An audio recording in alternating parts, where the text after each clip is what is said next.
But, you know, after the World Cup, there's something that is becoming synonymous with teams that are being eliminated from the competition.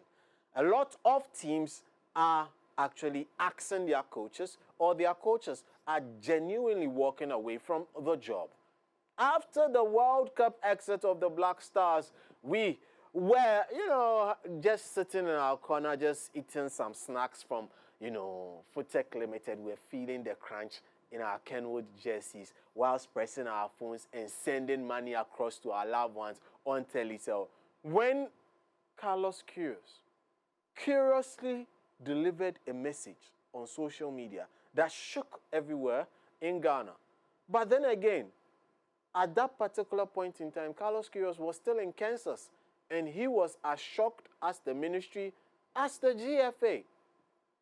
And the question now is, what is happening? People say Carlos Queiroz go. People say Carlos Queiroz stay. Others say Carlos Queiroz we don't know. But whatever it is and whatever your stance is, I strongly believe that the Black Stars did not let Ghanaians down. It is, however, the toxic expectations of Ghanaians that let themselves down and not the Black Stars. Going into the competition, Ghanaians really did not give a dog's chance to the Black Stars to perform in the manner in which they performed. Ghanaians really were looking that the Black Stars would just get to play 3 games and come back. But no. The ministry together with the GFA had other ideas. So proud to the World Cup, they actually let Otto Addo go. Ghana was, you know, one of them few teams who actually allowed their coach exit the team just before the World Cup. And in came the man, the defensively solid man when it comes to World Cup duties, Carlos Queiroz. This his 5th World Cup. And he made it a point that he was going to make Ghanaians smile, despite the fact that they were going to go through trials, tribulations, and sufferings. Did he deliver? Certainly he did. How did he deliver that? Gave Ghana a win in that game against Panama. We had become accustomed to the fact that Ghana was going to start a tournament slow and eventually build up to a crescendo. However, we spin the tables around this time, started hard, gathered more momentum, and then let it all slip at the end. Ghana got a win against Panama, played out a defensive solidity, just solidified everything in that game versus England, and then played a different style of Carlos Queiroz against Croatia. And against Colombia, everything fell apart in the first 15 minutes. Others are saying he did some changes in the games that actually led him to this place. However, I beg to differ. Aside that Colombia game, yes, some of his substitutions were very, very questionable. Others were caused by some injuries on the side that we did not know of. I'm sure that if Kojo Pompepra was fit, that injury to Senaya would have initiated Kojo Pompepra into the game and not Ali Duseidu. I'm also sure that if Carlos Queiroz now on his part had gone into that game with the mindset that he used against Croatia, I don't think that Colombia would have gotten what they wanted, especially in that substitute that happened in midfield. However, Carlos Queiroz could have helped his case much better if he had played in the manner in which he did against England, against the Colombians. But then again, it's now hindsight, and hindsight, they say, is always 20/20. But here are tactical reasons why we strongly believe that Coach Carlos Queiroz should be kept for the foreseeable future into his Black Star role. Number one, tactically, Coach Carlos Queiroz gave the Black Stars an identity. Prior to the World Cup, one of the biggest things that we had been looking for as a nation was trying to find that identity of the Black Stars. Was it going to be the agro football that we had prophesied and always spoken about, or was going to be something different? Under Coach Otto Addo, Black Stars really were formless. Aside the fact that they were being beaten left, right, center by everybody, they were formless. How were they formless? When they are playing, you don't see any shape, any form. It's just bim, bam, boom. We move, we come back, we defend, we move, we move, we move. And that was not what you were expecting from a Ghana national team. But coming in, Coach Queiroz in the first game proved that there was going to be some form of defensive solidity against the Panamanians. He just put out a team that created least chances, but made it effectively difficult for the opponent to get something against them. And in that game, we all saw it. Started very defensively solid, very close, and packed not necessarily the bus, but made sure that the channels were blocked and the principles of low block were in full swing in this particular one. Yes, the principles of low block were fully in swing in this particular one. Now you move ahead to even that goal that Ghana scored in that particular game and shows you the potential of Queiroz unleashing his team on the transition. In that particular game, Ghana got one shot on target, and that was the goal. That is some form of efficiency we never saw from the Black Stars. But under Queiroz, we saw that form of efficiency. So from the left back, that's Gideon Mensah, down into midfield, down back again to the side, and then bang through the channel, and then you've got the man, Brandon Thomas Asante, running onto the ball, tapping the ball, and beyond the defender, and gets across in for Caleb Irenchi to just slot that one in, and then that was the goal. That was the goal that really sent Ghana to the next stage of the competition. Why am I saying so? Because the transition of Queiroz proved that it was potent of giving us goals. Not so many goals, but also goals. Those goals actually got us to the next round of the competition. And then coming up against England, everyone thought that the Three Lions were literally going to roar away the Black Stars. However, in his build-up to the game, Coach Queiroz just told us that particular one there, Ghana had 33 Lions. And in this game, actually showed that Ghana had 33 Lions. In the first game, Coach Queiroz actually deployed Ghana predominantly in a low block shape of 4-4-2. But in this game, he switched it to 4-1-4-1. So 4-1, meaning Partey is the lone pivot in that one, and then you've got four more attackers, and then you've got the man Jordan up front.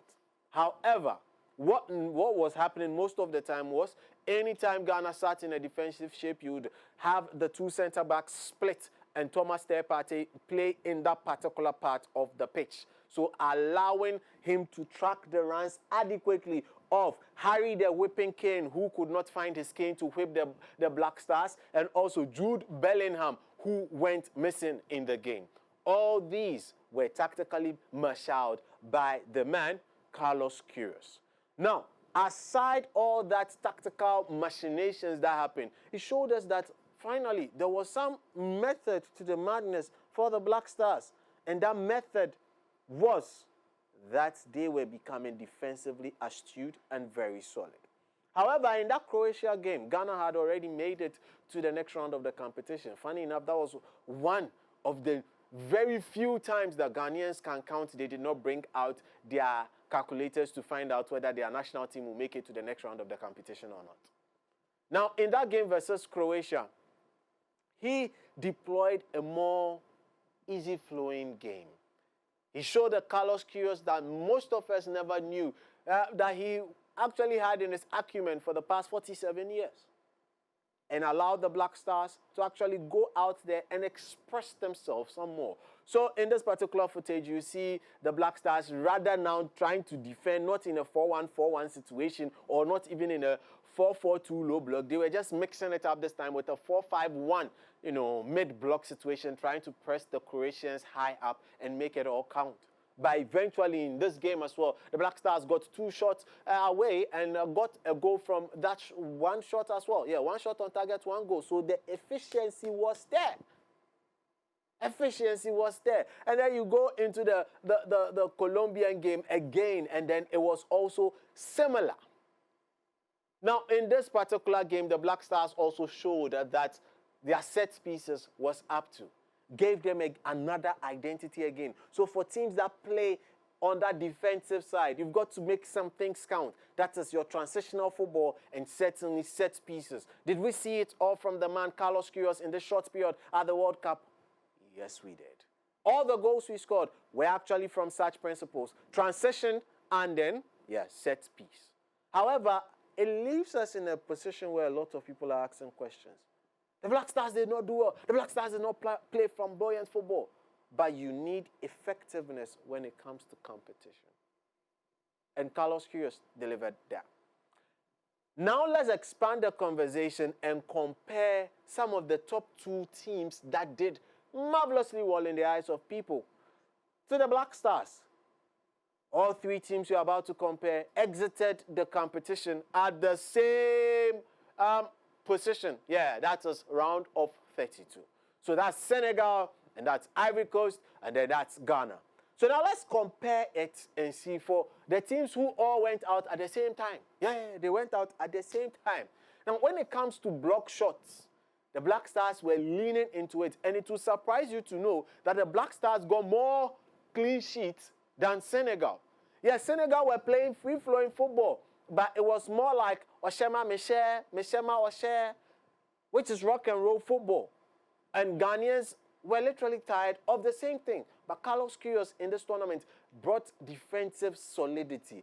Amongst the 3 teams on the board, let me give you more numbers. Look, the Black Stars conceded how many goals? 3. Senegal conceded 9 goals.